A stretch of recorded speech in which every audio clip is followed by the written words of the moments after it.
सुप्रभात बच्चों। बेटा आज का हमारा टॉपिक है छोटू चायला, पाठ नंबर 6। तो आइए शुरू करते हैं अपना अध्याय नंबर 6। और कहानी है ये अनिल कुमार शर्मा द्वारा रचित है ये कहानी। तो इस कहानी का आनंद लेते हैं।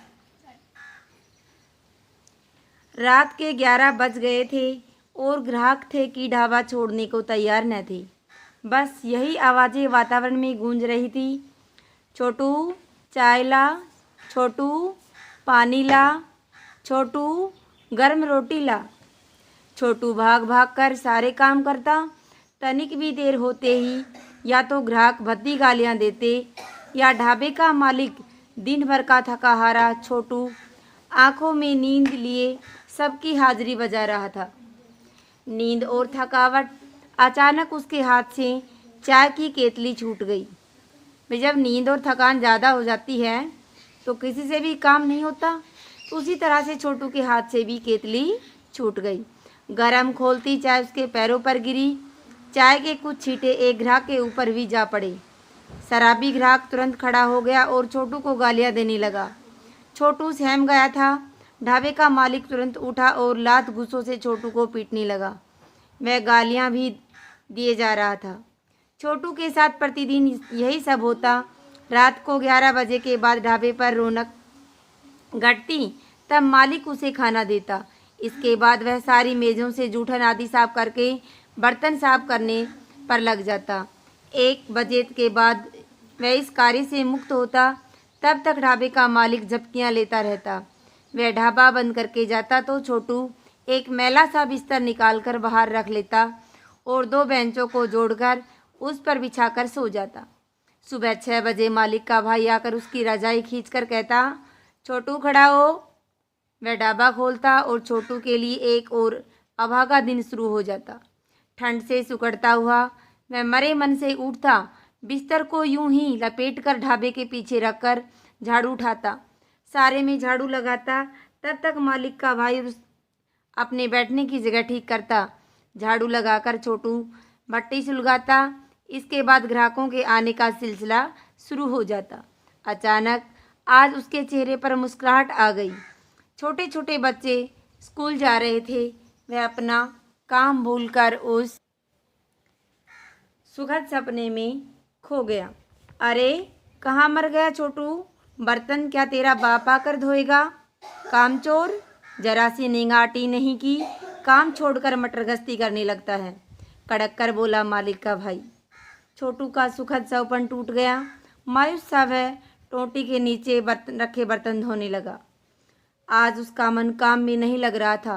2 माह से इस ढाबे पर था। नौकरी के नाम पर दिन भर गालियां, थप्पड़, घूसें, आधा पेट खाना और मैले बिस्तर पर 4-5 घंटे की आधी अधूरी नींद।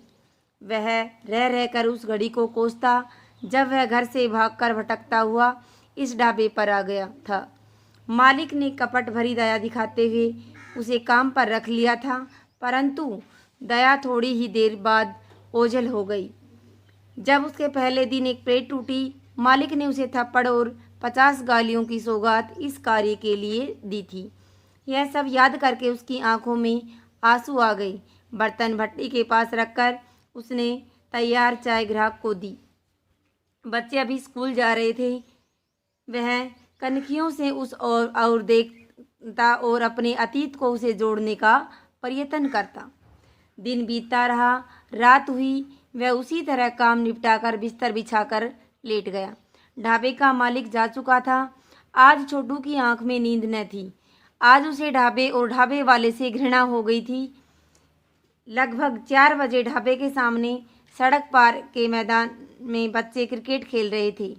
उसकी गेंद सड़क के इस ओर आ गई थी, जिसे उठाकर छोटू ने पूरी ताकत से उनकी ओर फेंक दिया था।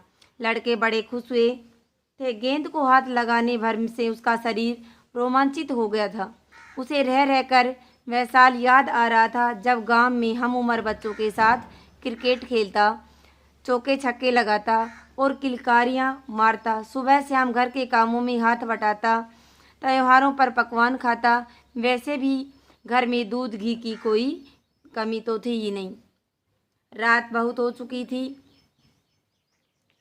कि जाने रात बहुत हो चुकी थी और नींद थी कि जाने कहाँ रुक गई थी।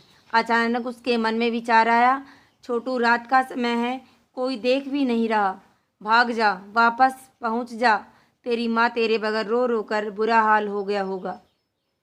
छोटा भाई और बहन उसे कितना प्रेम करते थे, वे भी रोते होंगे। पिताजी भले ही कठोर स्वभाव के हैं, पीटते हैं, फिर भी वे इतने बुरे तो नहीं कि उन्हें छोड़कर भागा जाए। यहाँ तो हर रोज़ चोर की मार और गालियाँ, कितना अपमान और कितनी घृणा।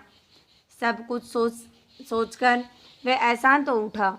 गांव लौटकर वह फिर से स्कूल जाया करेगा, काम में माँ पिताजी का हाथ बटाएगा, क्रिकेट कबड्डी खेलेगा।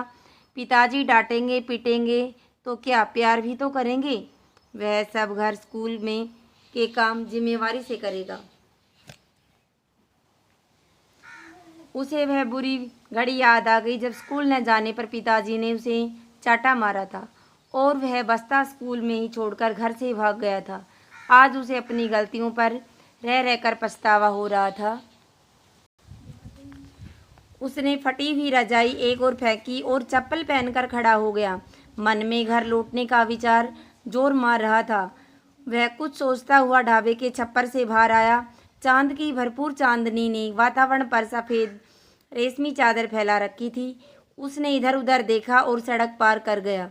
यहीं से एक कच्चा रास्ता विभिन्न गांवों से होता हुआ उसके गांव तक जाता था। अब छोटू किसी की चाय नहीं लाएगा, घर जाकर माता पिता से क्षमा मांग लेगा और इस अभागे समय की सीख को पल्ले से बांधेगा। घर वापस लौटने की खुशी में वह बढ़ता जा रहा था। तो बेटा, आपको कहानी कैसी लगी और इस कहानी से हमें क्या शिक्षा मिली? इस कहानी से शिक्षा मिली कि हमें किसी भी परिस्थिति में अपना घर नहीं छोड़ना चाहिए। तो आज का काम होमवर्क है आपका, इस कहानी को आप दोबारा से पढ़ेंगे और इसके जो शब्दार्थ हैं वो फेयर नोटबुक में लिखेंगे। शब्दार्थ एक बार रीड करवा देती हूँ मैं।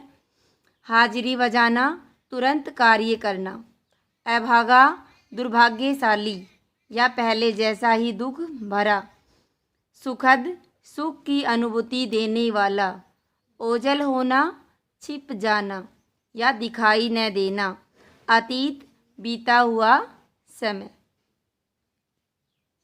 तो आज का होमवर्क यही है, दोबारा कहानी पढ़ेंगे और शब्दार्थ लिखेंगे। धन्यवाद।